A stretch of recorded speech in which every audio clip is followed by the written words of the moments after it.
po natin ako. Ito, matindi to talaga. Matinding matindi. Abogado. Abogado din. Abogado na walang kinakatakutan. Maliban sa Panginoon Diyos.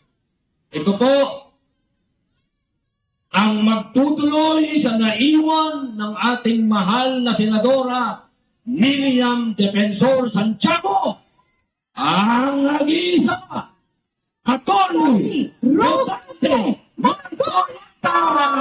Sa kalugan, iisa lang ang Rodante Marcoleta sa Senado. Hindi natitilan at laging nasa panig ng tama. Marcoleta, prinsipyo, may integridad, may paninindigan. Kaya ngayon darating na halalan, iboto natin ang number 38 sa Manila. Rodante Marcoleta sa Senado. Kay Marcoleta, may pag-asa.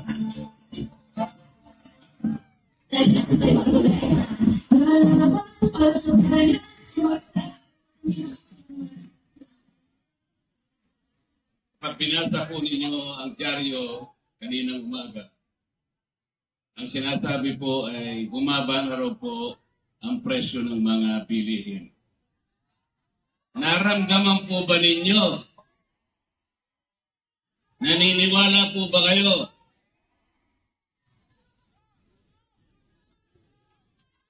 Kasi po, talagang walang pagbabago ang pagtaas ng pangunahing bilihin ngayon.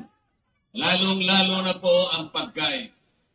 Ang kinikita po ng mamamayang Pilipino, lalong-lalo na yung pangkaraniwang manggagawa, hindi na talaga maabot yung presyo ng bilihin. Kaya ngayon po, ang sinasabi ng mga surveys, 27% po ng ating mga mamamayan ang nakararamdam na po ng gutom. Totoo po yan. Napakataas na porsyento po yan. Halos 38 million na Pilipino ang apektado na nakakaramdam po ng gutom. Mabigat po yan. Wala ni isa mang padre de pamilya ang papayag na makita ang kanyang pamilya na gustong kumain, ngunit wala sa makain. Ngunit, ang ating pamahalaan ay parang hindi niya pinapansin ang problema ito. Ang katotohanan po, wala silang ginagawa para sa ganun ay ma-resolve ba natin ang problema ito. Ang ginagawa po nila ay binibigyan po kayo ng ayuda. Marami po ayuda yan. May AX, may AKAP, may TUPAD, may MAIT, at kung ano-ano pa. Ang halaga po niyan ay halos kulang-kulang sa 2 bilyong piso. Ngunit, ang dapat na nabibigyan po dyan, hindi bababa sa bilang na 27 million na mahihirap na Pilipino. Hindi po ganun ang nangyayari. Sino po sa inyo ngayon, sa karamihan natin ngayon, ang nakatatanggap na regular ng ayuda? Sino po? Ang ayuda ngayon, ang pinakamabisang forma ng korupsyon.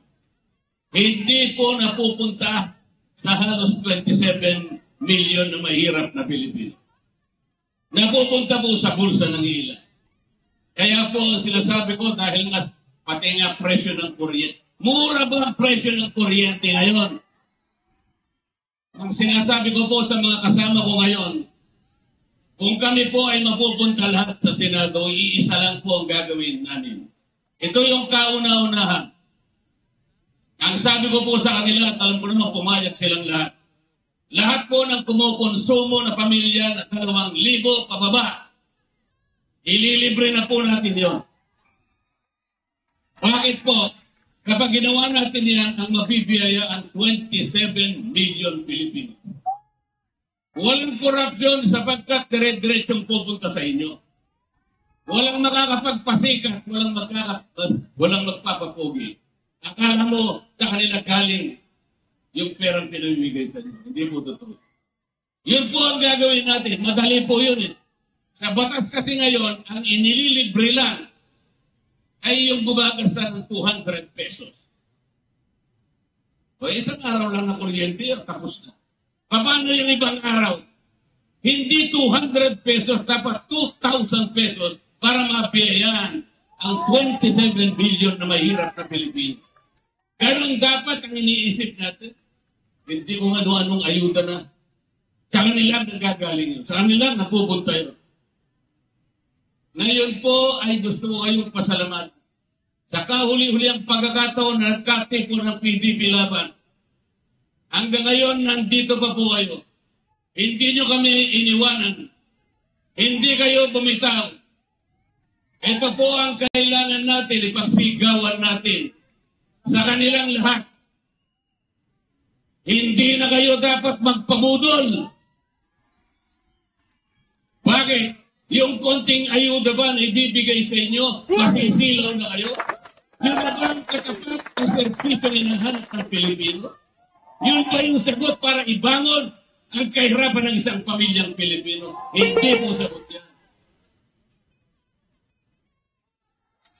Salamat po. Huwag kayong pabibili, huwag kayong palidin lang. Natatakot na po sila, kinakabahan na po silang lahat ngayon. Nagtatago na lang sila sa survey.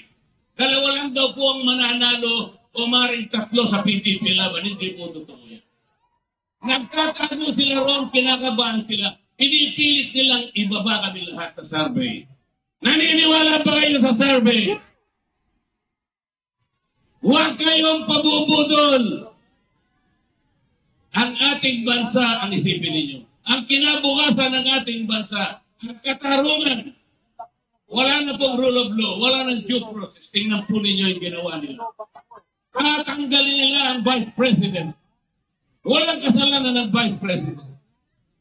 Hindi na nila pababalikin ng Pangulong Duterte kung sila lang ang masusunod. Papayag ba kayong lahat? Walang papayag yan. Salamat po sa inyong lahat, sa inyong pagtangkilik. Salamat sa sambayan ng Pilipino na kumikilala sa katwiran, kumikilala sa katotohanan at katarungan. Dante Marcoleta, 38, Calibre 38,